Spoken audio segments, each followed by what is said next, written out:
So, Heath, what's your view on this film here, Mad About Pride or Pride Mad Day Bedpush? Well, I just saw the most recent cut of it. I thought the pacing was really good. I thought I really liked the consistency. To me, that is probably the thing that separates an amateur production from a professional is consistency. And I saw consistency with the way the shots were constructed, with the way the editing was, the music. I loved the cut I saw before actually did not have what I would call the prologue, so it was actually really nice to see that.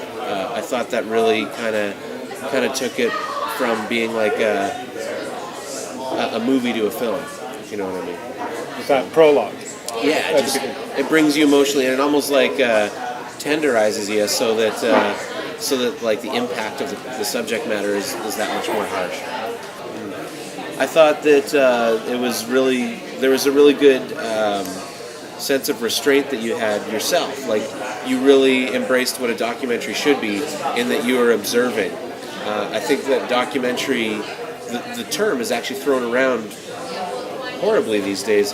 We have people like Michael Moore, who's a great filmmaker, but he's not a documentarian. He's giving himself. It's a show about himself. Yeah. And you don't even see me in the film. yeah, like it's really, you are observing an event, and the only time that you even hear your voice is not to make an opinion, but it's to ask a question that was necessary to give context. So, yeah, I thought it was awesome. So how many points do I get? A jillion.